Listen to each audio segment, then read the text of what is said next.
Good evening, and welcome to Chrononauts, a science fiction literature history podcast. This is JM, and I'm here with Gretchen and Nate. And we are continuing our exploration of short stories. This is our second batch of short stories we've chosen for our host choice series. This series is mine. So the last one we did was Gerald Kirsch's The Brighton Monster. And now we're doing another story, this one from the 1970s. This is We Purchased People by Frederik Pohl. So Frederik Pohl is somebody we've been talking about on and off quite a bit during the podcast. His name just keeps coming up, and we just kind of mention it, name drop it, and say he was associated with this or that and the other thing. And he's not really a writer we've gone into yet. So now's our chance to talk about him. And I'm actually going to get into a lot of the stuff that came up during episodes like our fandom episode, and also talking about the magazines and the professional and even some of the non-professional magazines that started coming out around the 1930s, and basically the entire continuum of American science fiction that was born in the magazines and went on to book publishing. Pohl is somebody who lived through it all and understood very meticulously how a lot of things worked, and a lot of what I'm going to say comes pretty much paraphrased from his memoir / autobiography, The Way the Future Was.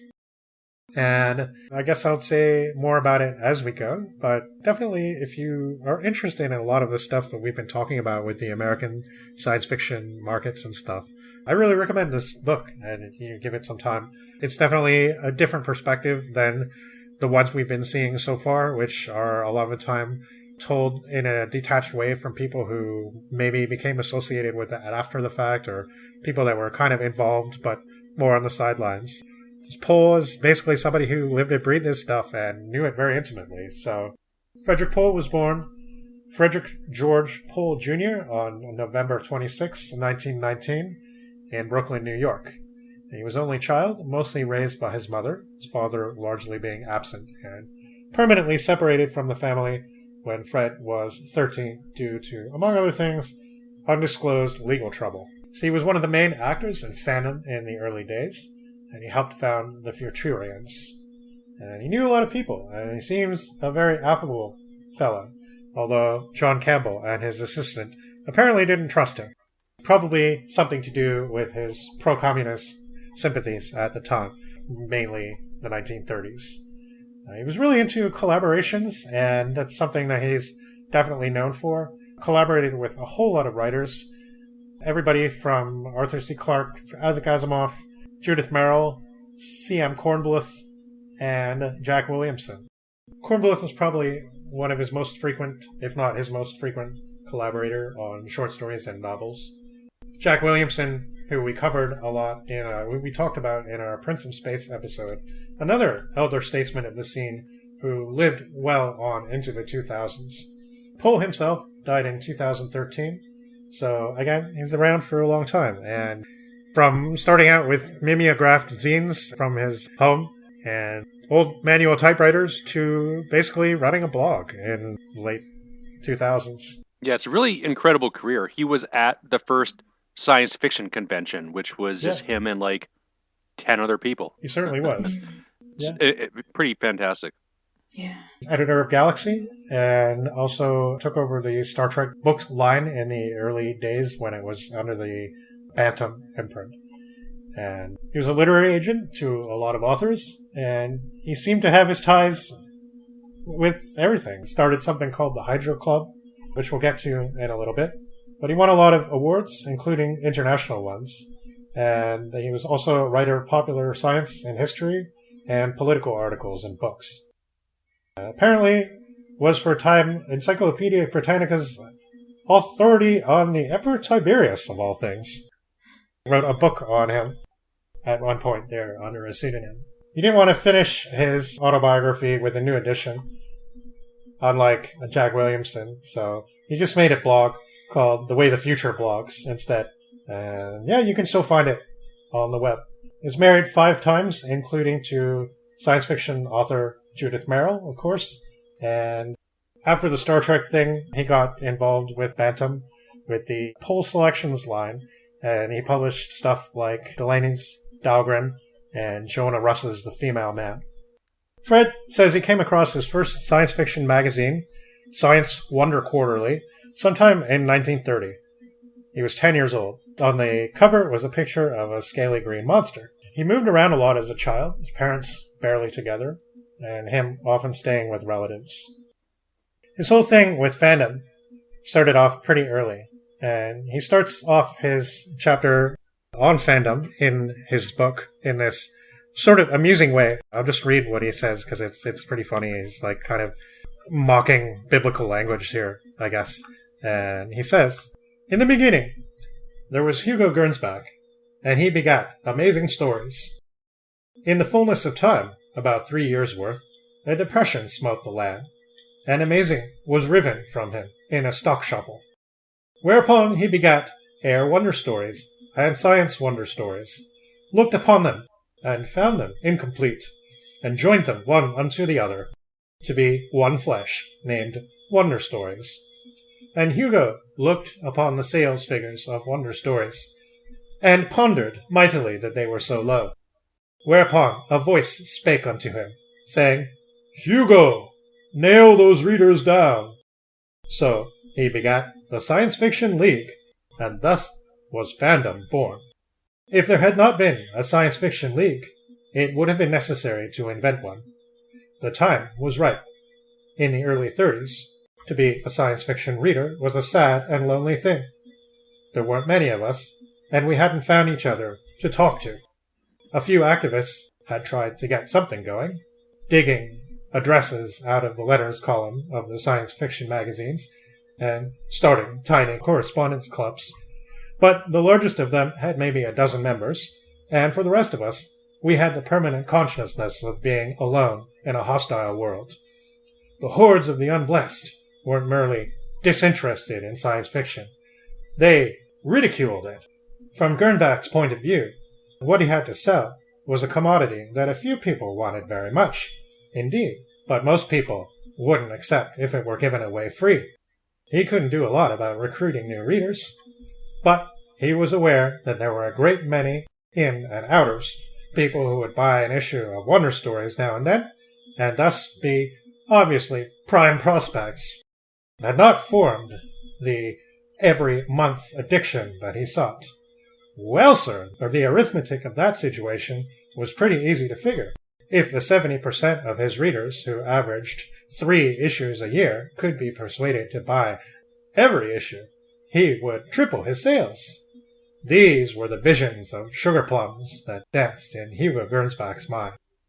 This is a fun way of doing the whole thing. I mean, it's just kind of an interesting contrast to DeCamp's style. DeCamp kind of seems like he has a pretty high opinion of himself, and he's kind of funny and all, but like at the end of the day, you might start to get the feeling that he was talking down to you, whereas Fred Pohl's kind of, you could hang out with him at a bar or something, and he'd tell you a bunch of cool stories, and he likes to go on about the kind of people that he met, especially in New York, basically throughout his life, because being all tied in with publishing and so many other things, he did meet a lot of interesting characters outside of the science fiction field as well. He's very canny about advertising and stuff like that too. He went to school at the new and rather industrial-sounding Brooklyn Tech, and he dropped out of high school before graduating, but says it wasn't a wholly unpleasant experience, appreciating the machine shops and mathematics and other technical matters. He says his biggest regret was not learning foreign languages in school, figuring that when he was older and really wanted to, he was unable to assimilate them. And he says in his autobiography that, with some slight note of pride perhaps, I never attended any college, though I've taught at a few. It seems like a lot of his childhood was dedicated to exploring New York City, wandering around at a pretty young age, and he lists a good number of ways to circumvent ticket collecting and payment in the subway system at that time, on which would probably work now, I'm sure, so don't try it at home. But, yeah. He talks about the streets, shops, burlesque shows, etc. Also attending the very first meeting of the Science Fiction League. And it was short-lived, but very cool, it seemed, to young Fred, even if, according to him, they didn't really do very much. They did decide to produce a mimeographed zine eventually, though, and he was its editor, possibly because he owned his own typewriter. He talks of the slightly older Donald Wollheim and Jean Michel, annoyed at how Hugo wouldn't pay them. And he says that's why they hung out with the younger dudes, to complain and express their wrath. The Brooklyn boys were going to secede and cause lots of trouble for Hugo until he straightened up. Funny enough, though, Pohl's first sale was to the T. O'Connor Sloane and not Gernsback Amazing. He never sold to Wonder, and that thing that he sold was a poem written in 1935, accepted in 1936, printed in 1937, and paid for in 1938. So nothing changes. Pohl also relates his experience with fanzines in a wry and fun way. Definitely recommended reading if you liked our piece on the fanzines of the early days. Of course, he focuses a lot on the letters and how active these columns always tended to be. Pohl's first wife was Doris Marie Claire Beauregard. She became a science fiction writer and illustrator. I haven't read any of her stuff, but yeah. The job market was tough in the early 30s, but he started working for an insurance underwriter, delivering letters for $10 a week, and commenced more exploration of old New York. He said the job was without dignity, but had its charm. And maybe this is how he started getting his experience in various fields that he would often satirize in his fiction from the 50s onwards. He heard of literary agents, and since many of his friends were aspiring writers, he thought it might be a pretty cool idea to become one himself. He reasoned that for 10% deduction for trouble, it would be a better paying job than actually writing, which he was doing now, selling a story every now and then. But he said he never was able to work very fast. So Pohl was a leader of a chapter of the Young Communist League as well. But when the Soviets and the Nazis signed a non-aggression pact, suddenly the slogans changed from "Death to the Nazis" to "Keep America out of the imperialist war." And Pohl was stunned and disillusioned and started distancing himself from the entire movement. At 19, Pohl went to the offices of Popular Publications, who were starting a new pulp line. Half a cent a worders. And suddenly he had a new job, the editor of 2 magazines, Astonishing Stories and Super Science Stories, which he named himself. Budget being between $400 and $450 an issue, each issue requiring about 60,000 words of text. And he really breaks it down, and he had clever ways of dealing with situations like not enough budget. And he had a lot of friends who did a lot of stuff, and he would hire out or borrow their services. This included artists, since he barely had enough budget to put in the magazines. His older self reflects back on his time as editor of those cheap pulp magazines and talks about if he knew what he knew now, he could really make a good run of it. But he didn't, and the magazines just lay there. He did manage to print stories by Heinlein and DeCamp, stories that had been rejected by Campbell, maybe with good reason. He was also saddled with Ray Cummings, who he seemed to have bought every word from at premium rates because he was a nice old-timer, even though he hated all the stories. In the war, of course, his magazines folded. Actually, they got taken away from him, more or less. And he thinks once again he put his foot in his mouth and said the wrong thing. And he eventually got drafted and went the same route as Jack Williamson, it seems, training as a meteorologist and going to Italy. He was already into his second marriage during the war, and this one also didn't last very long. So one of the things that Pohl was good at, from what I've seen and what he's known for, is satirizing, among other things, the advertising industry. So his fascination with this seemed to have started during the war, when he was in Italy working on a novel about advertising in New York. And the novel was never finished, and after the war, when he dug it out, he realized it was fatally flawed. Its chief problem was that he didn't know anything really about advertising, so he decided to learn about it by becoming an advertising copywriter. And he was hired on by the Thwing and Altman agency on Madison Avenue and became chief copywriter. I'm going to quote a couple of things he has to say about advertising writing, because I think it's pretty interesting and cool, and also interesting to think about how things have changed between now and then, and yet how much they have stayed the same. So, at first he said, advertising writing should be under constant surveillance by the narcs. It is addictive, and it rots the mind. When you spend your days persuading consumers to consume articles they would never in their lives dream of wanting, if you didn't tickle them into it, you develop fantasies of power. No, not fantasies. Power. Each sale is a conquest, and it is your silver tongue that has made them roll over and obey. If you do not end your day with a certain contempt for your fellow human beings, then you are just not paying attention to what it is that you do. Most of the advertising I did in my 3 years in the business was mail order, and most of the commodities I sold were books and magazines. Book clubs were the specialty of the Thwing and Altman agency, and after 6 months there, I moved over to Popular Science Publishing Company, pushing magazine subscriptions for our line of How to Do It books. One of the characteristics of the advertising business that rots the brain and destroys the disposition is that most people in it hardly ever know whether what they are doing is any good. You can see whether your product sells well or poorly. Yes, but what did it? Is it the TV spots, the jingles, the billboards, the space ads, the point-of-sale displays?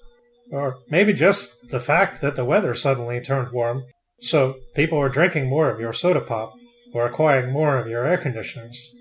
And even if you know that your ads are working, is it because of your copy, or the art department's layout, or none of the above? It's interesting because, now, of course, companies put all sorts of effort into figuring out exactly what the key is.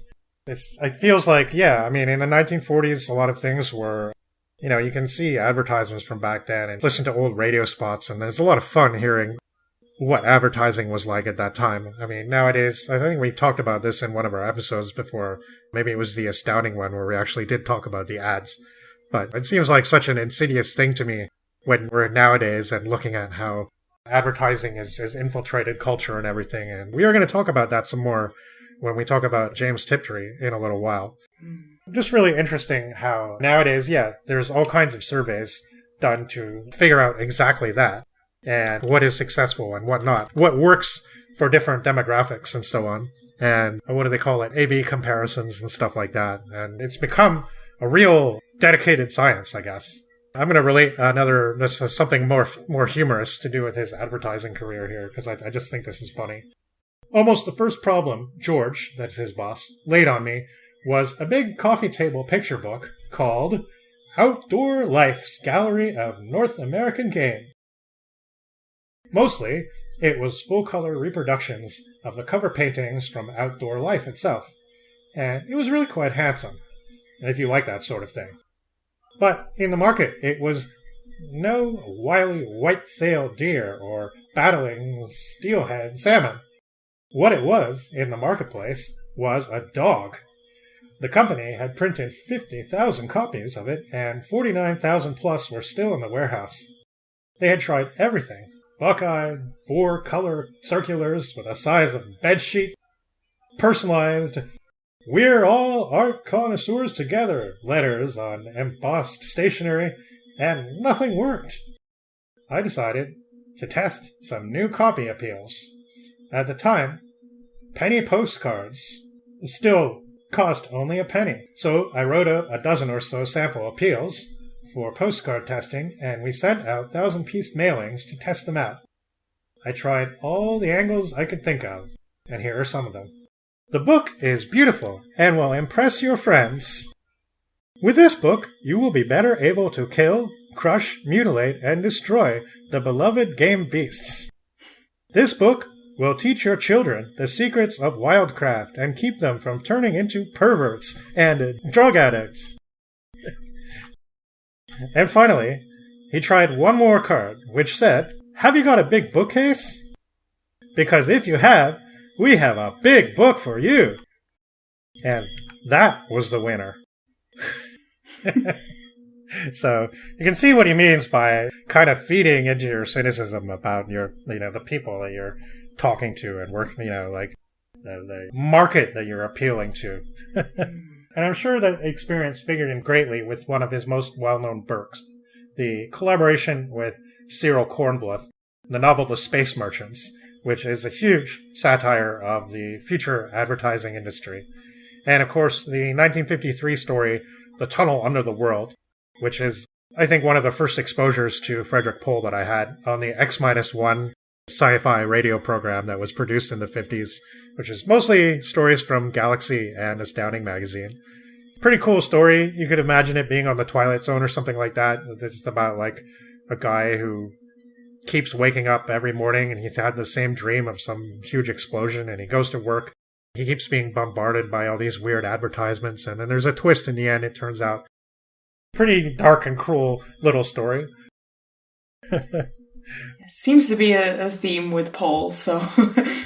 Yeah, well, the thing is, I mean, the story we're going to cover tonight is pretty dark, but usually his stuff is kind of funny. Like, usually there's more humor to it. So, I think this one's a little unusual, but we'll get to that. Interestingly, Pohl's first sale outside the pulps was, for me anyway, a detective story to the Toronto Star. And he even created a regular detective series character. And it was after the World Science Fiction Convention in Philadelphia in 1947 that Pohl and Lester Del Rey and some other fellows, writers, got together and formed the Hydra Club.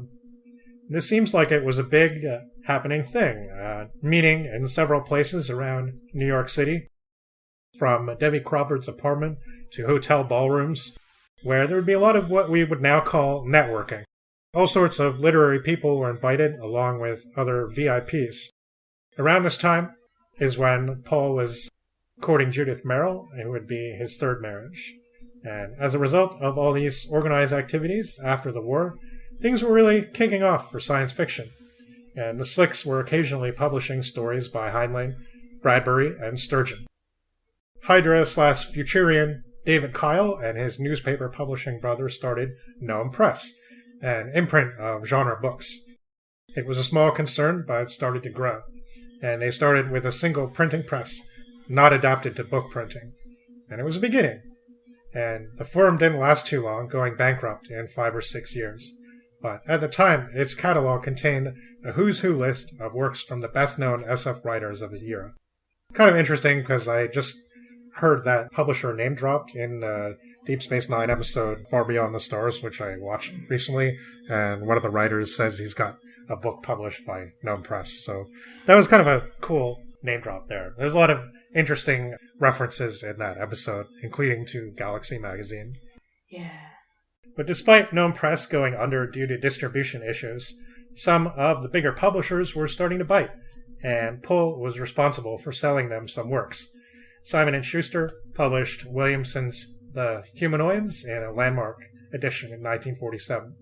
Doubleday, through a connection made at the Hydra Club, planned to publish several science fiction books a year, and Asimov was one of their first finds, along with John Wyndham's Day of the Triffids, which Pohl also helped to sell, though that one had been printed first in Collier's magazine for what Pohl considered a hefty sum. Judith Merrill got on it too, along with Cyril Kornbluth. His favorite publisher, though, was Ian Ballantine, founder of Ballantine Books and the Ballantine Fantasy series, and so on. At a guess, Pohl's agency was taking care of half the SF writers of the late 40s and early 50s. But with so many of these new ventures, as with many of them, it struggled with capital, and paying advances to the writers was very generous, but left him pretty strapped. And the office kept getting smaller and smaller. All in all, his agency lasted about 7 years, and during this time, he, that is Fred, always wanted to write more, but never seemed to find the time. But now, though, he could devote himself to it. So, he was a busy writer in the 50s, churning out short stories, novels, including collaborations, and nonfiction works. As well as the book on Tiberius, there was a book called Practical Politics, with an American focus, and apparently that was used as a textbook for a certain time there, but it seems like it's long out of print now and impossible to find.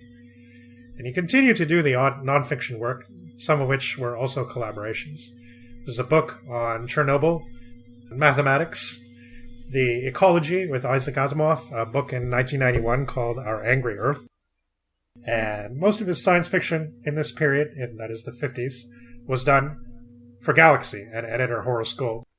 Pohl blames the demise of the vast majority of the science fiction and genre magazines in the 1950s on the liquidation of the American News Company, a vast distribution conglomerate and network. And it was done via shady stock acquisition on the market, and in The Way the Future Was, Pohl explains exactly what was done and gives his views on the market itself. Galaxy avoided this through some mysterious insider info and was able to secure their distribution with independence. Editor Gould was becoming increasingly ill, and so he was relying more and more on his friend Frederik Pohl to help with the magazines. In 1960, he took over on a, quote, temporary basis, but that gig ended up lasting for 10 years. And along the way, he started a sister magazine, If, which is a pretty cool magazine. I actually have a couple of issues of that I found at a shop once. Some neat stories in that. And there was also a short-lived magazine called Worlds of Tomorrow, which published some weird stuff, including an excerpt from a book by Robert Edinger called The Prospect of Immortality, about the possibility of freezing humans to be revived at a future time. And this book arguably kicked off the whole cryogenic craze. Pohl became a kind of spokesman for the whole thing, though after a while he had to admit to himself that he didn't particularly see any reason why anyone would care to revive him in the future. He likens it to Pascal's wager, though. He says, well, what's the worst thing that you can happen? You might die. But actually, he doesn't comment on this, but I definitely noticed some sci-fi writers did imagine some worse things that could happen to you if you were revived in the future, and what you could possibly be used for against your will. He ended up becoming a frequent guest on nighttime talk radio as a result of this stuff, especially the Long John Mabel show out of New York City, which was really popular at the time. And Pohl seems like the guy who would look into anything, and he was game to try all kinds of stuff. And it's pretty cool. And he kept writing up till 2011. And like I said, in the end there, he's had a blog, which you can still read. And it's really interesting to see science fiction publishing perspective from this perspective. And, you know, somebody who lived it intimately from its earliest days till nearly the present. Pohl and his book, The Way the Future Was, although that one's from the 1970s, it's really the place to go if you want to see really meticulous and yet not dry at all. In fact, very humorous and wry breakdown of pretty much everything about the industry. He likes going on interesting tangents as well about all sorts of things. So that's definitely a cool nonfiction find for the podcast, I think, that I might bring up again during the next bonus episode or something like that. But just interesting, quick read that definitely recommend to pretty much any science fiction fan, I think, if you want to get to grips with some of this stuff that we've been talking about over the last while. But now we're talking about a little story called We Purchased People.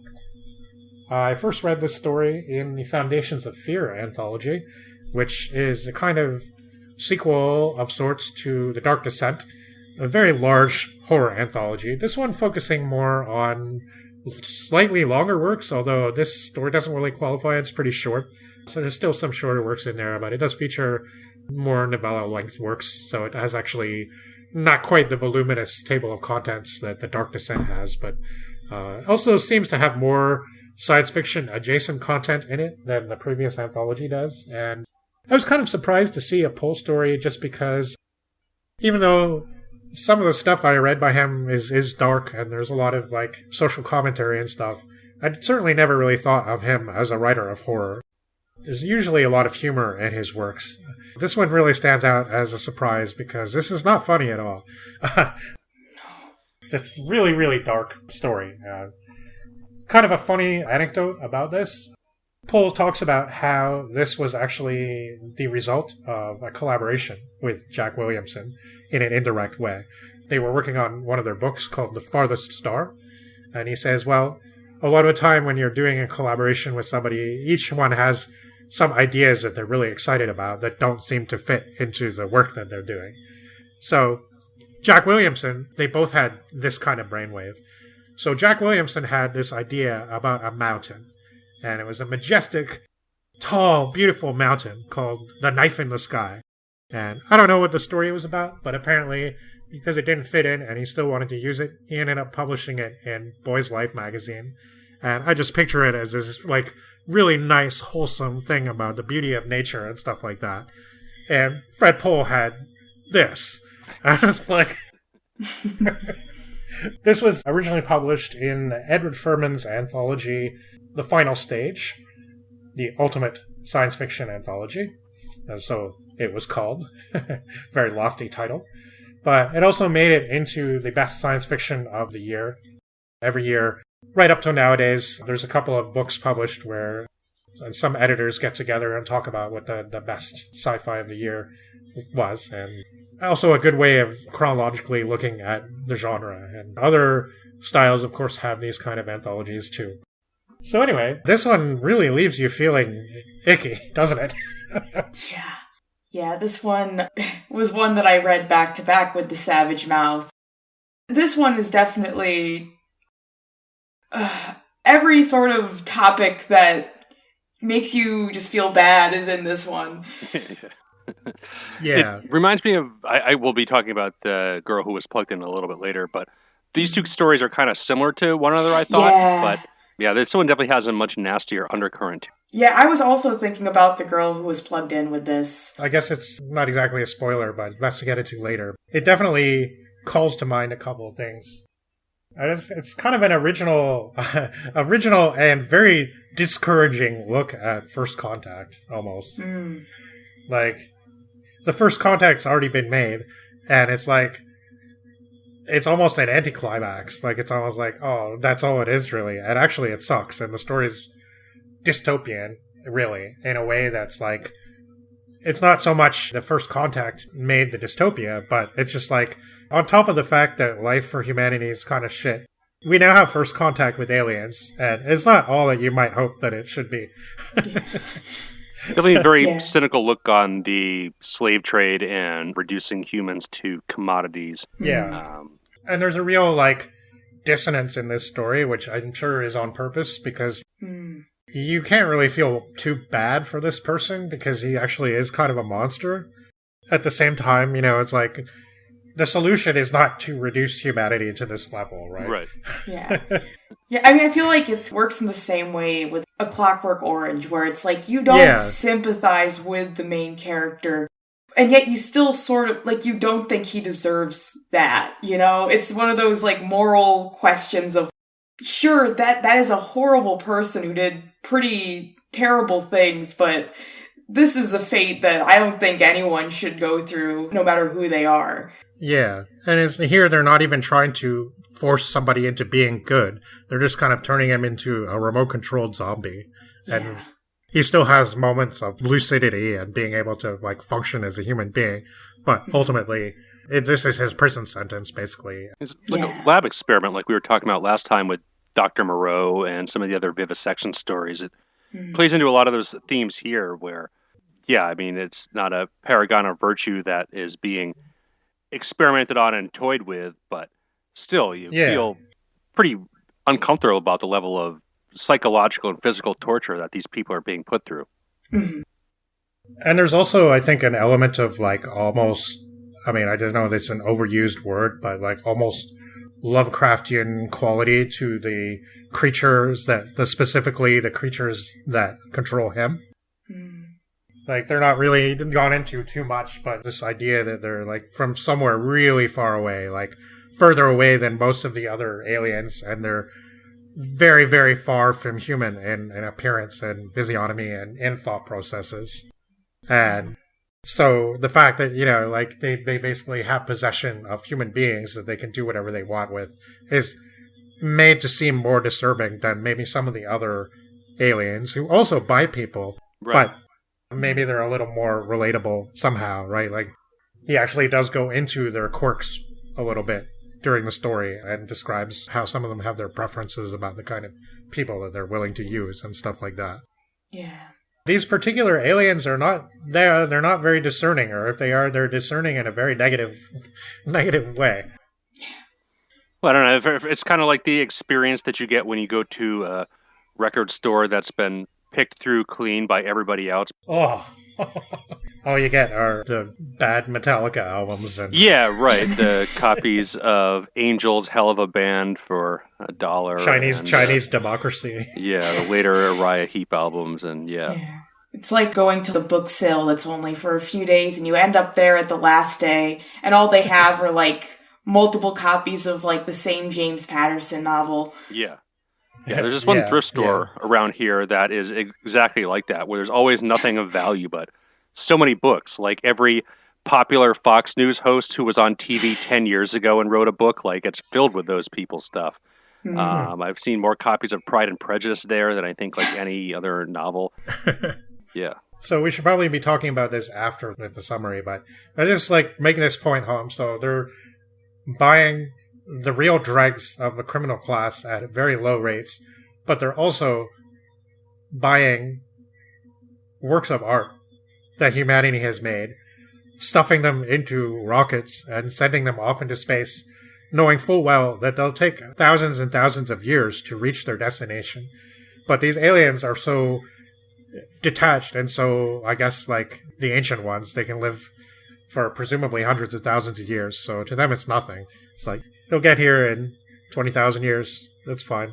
Yeah, I mean, it's like colonialism and the slave trade, pretty much stripping everybody's resources and goods and precious works of art overseas. It doesn't matter how long it takes to get there or how long you're going to stick it in the basement of some museum before you put it on display 300 years later. It's systematic deprivation of another culture's culture. Yeah. And meanwhile, humanity's like more than willing to just do this. And hints again of like, I mean, it feels like this might be the not too distant future in some ways, but it also feels like it's a very 70s look at what the near future might be, because he describes like Idaho is mostly a nuclear waste dump now, right? It's interesting to think about Pohl because, again, like you mentioned, he started off very early in the 1930s fanzines world and getting into that as a teenager, but I think a lot of his most well-known work is from this later period of the 1970s when he would have been like in his 40s or 50s writing this stuff. The only other thing I've read by him is the novel Gateway, which I think is his most popular work, but it's from around this time as well, the 1970s. And it definitely feels like a very 70s novel, again, despite being like 40 years into the career of a lifelong science fiction author. Oh, yeah. And he was very like in tune with the ecological concerns and stuff like that. And like, certainly it was a big deal to him right from before this time, you know, on to 90s and his collaboration with Isaac Asimov, which is probably one of the last books that Asimov participated in, which is, you know, nobody probably knows what we're talking about because we haven't described the story yet.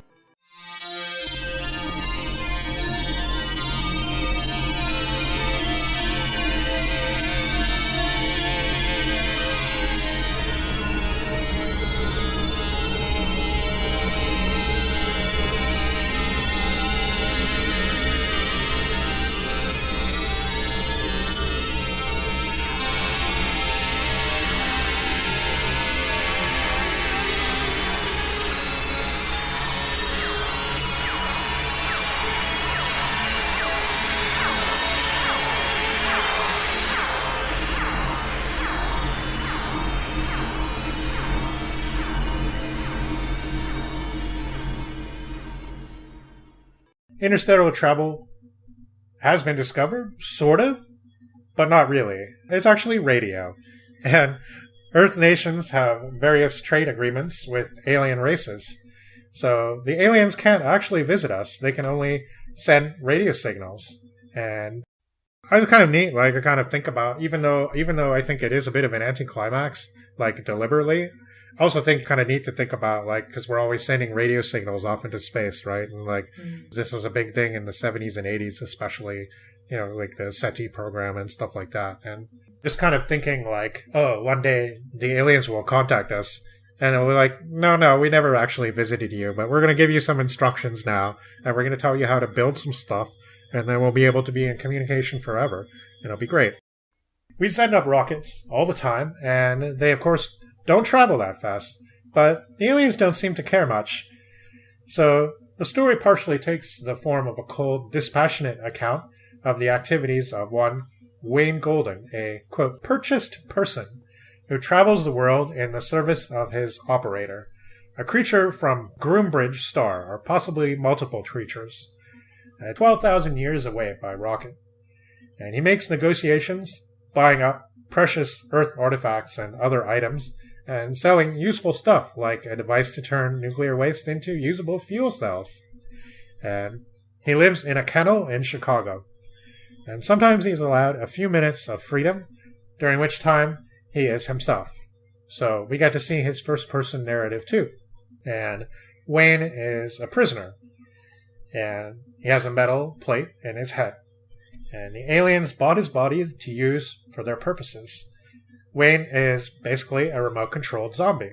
And real contact with aliens is not possible, but we do have the fast radio and can transmit signals over vast interstellar distances.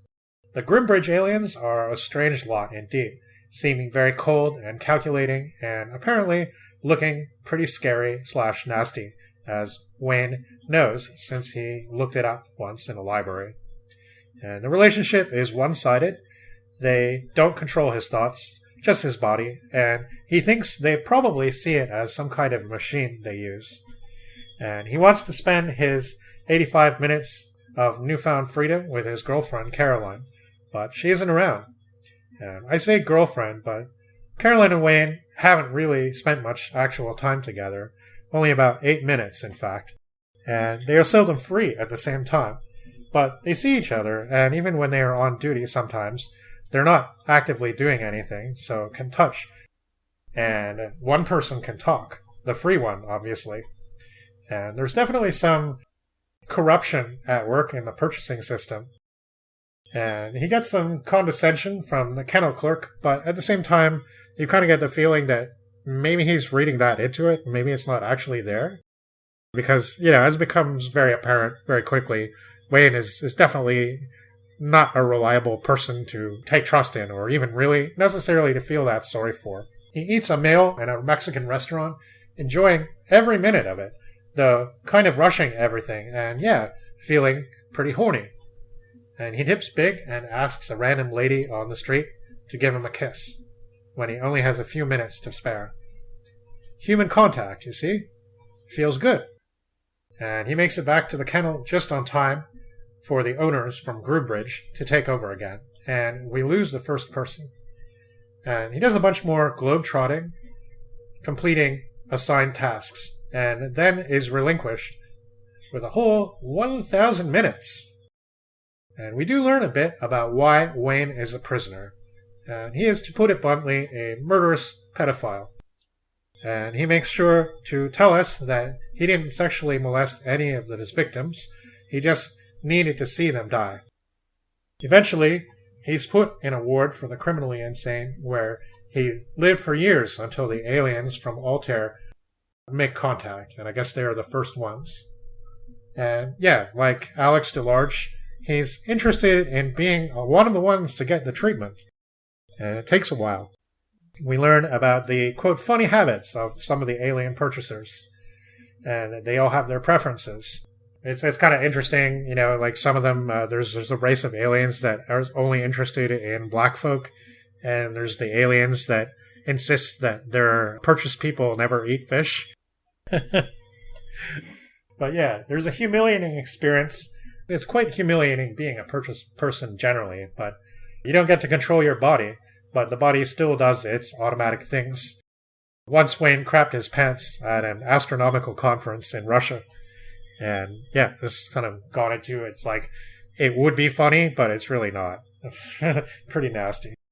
This time, with 1,000 minutes, he gets a prostitute to come to his room, but is too tired and drunk off scotch and falls asleep. Wakes up to an empty wallet and just a few minutes to spare. Quote, all I got of it were clean clothes and a hangover.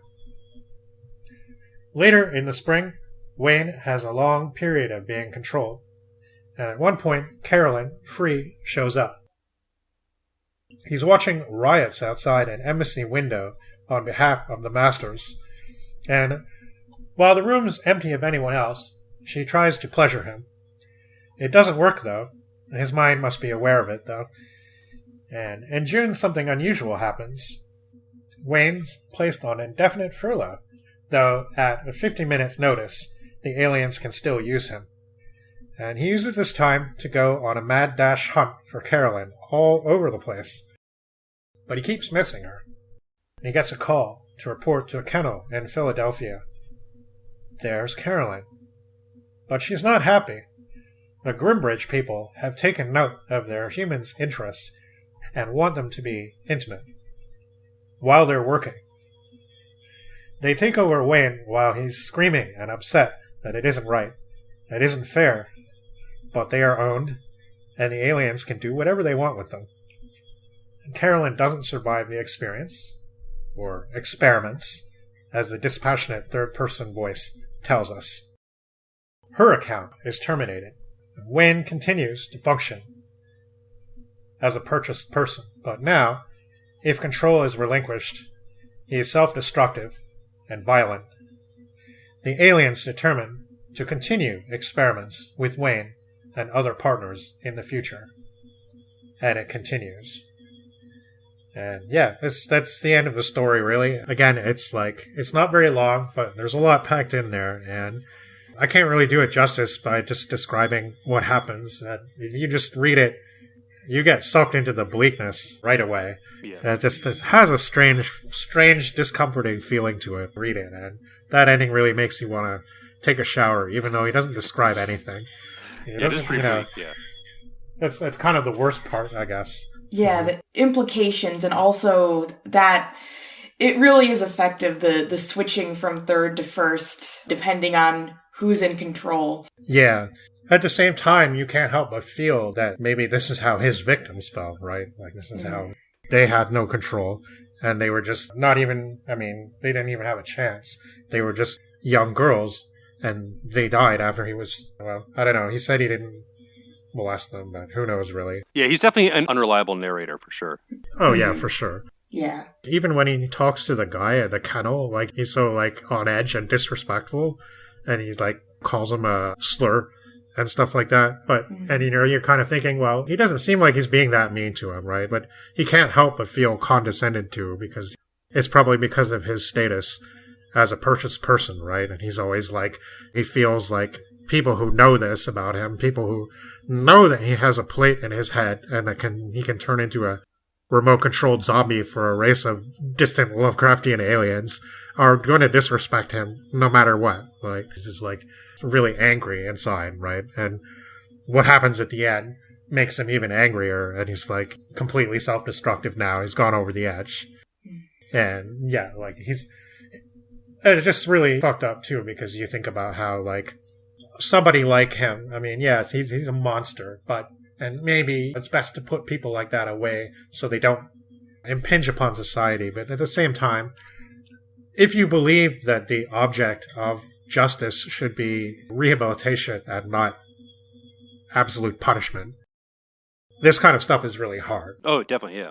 Yeah. The way the society does it is so dispassionate, too. It's like, you can see how the authorities convince themselves that it's not even about punishment. It's just like, well, we have this opportunity now. Nobody else is going to do it, right? Like, who would surrender themselves to being the moving part, the machine of a distant race of aliens, right? Nobody would do it unless they were coerced into it somehow. And the guy, when he's, quote, free, he has a certain amount of freedom that he probably wouldn't otherwise have. I mean, he's able to rent a car and drive all over the place looking for his would-be girlfriend.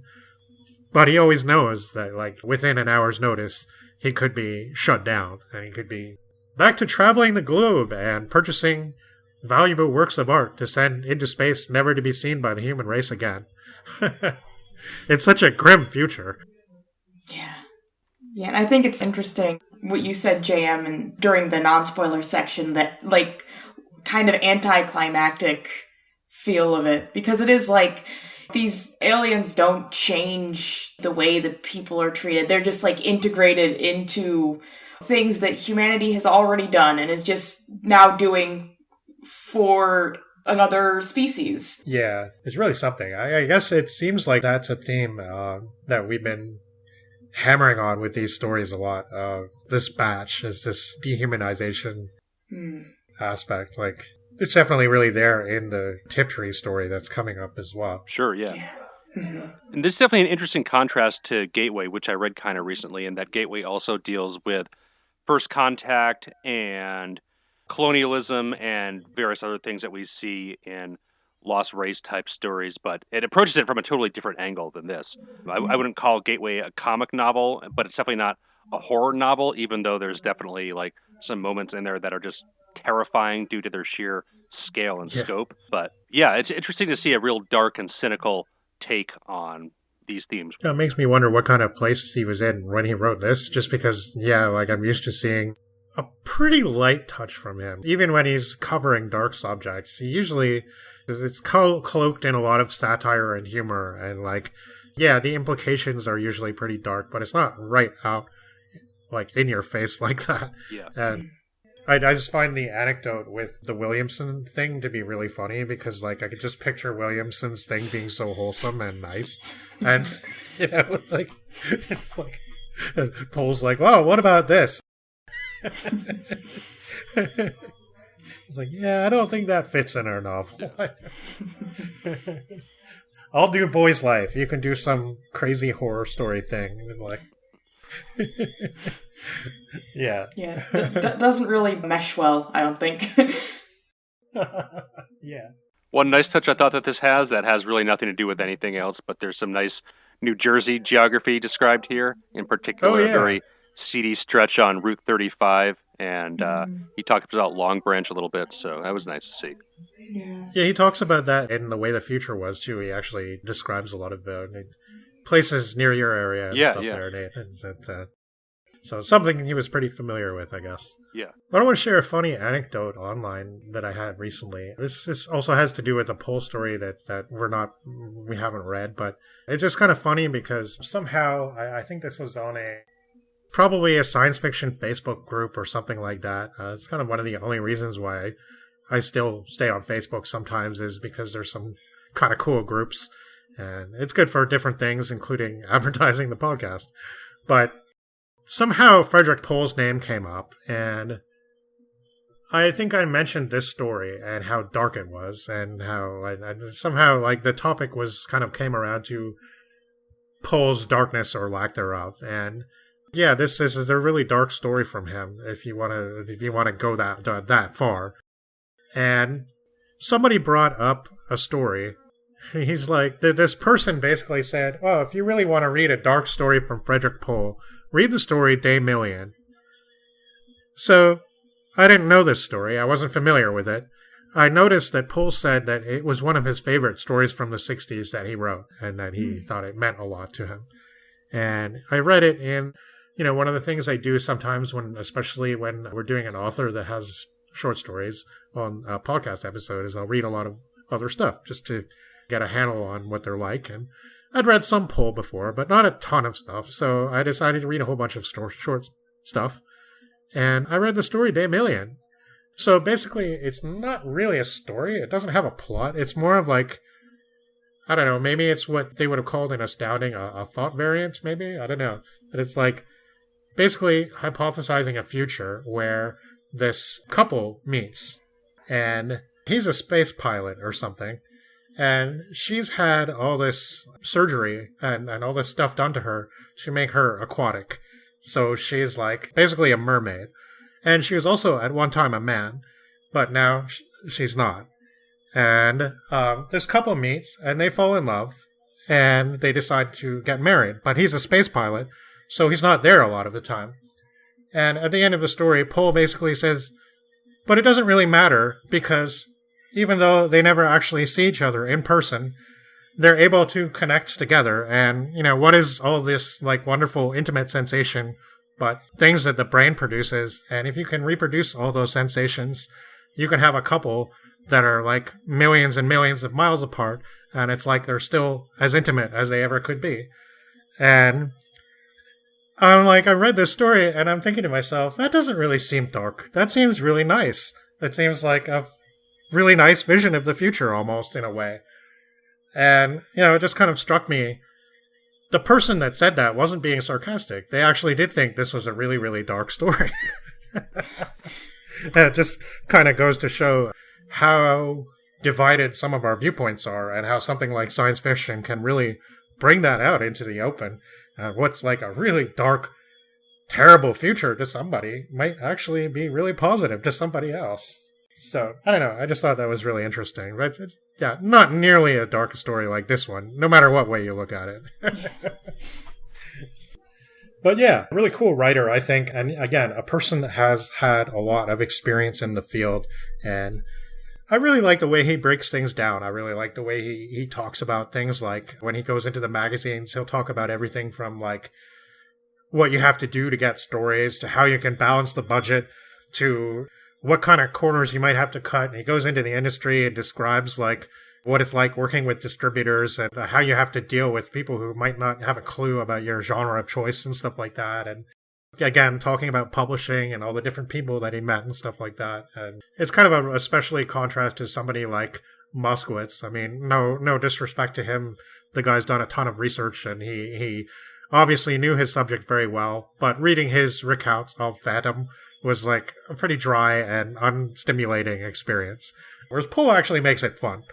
So, and talking about the magazine publishing and stuff was actually super interesting, especially thinking about the way it was back then and how we've gotten into it. And we did our special on Astounding, and where we like actually went through an entire issue cover to cover.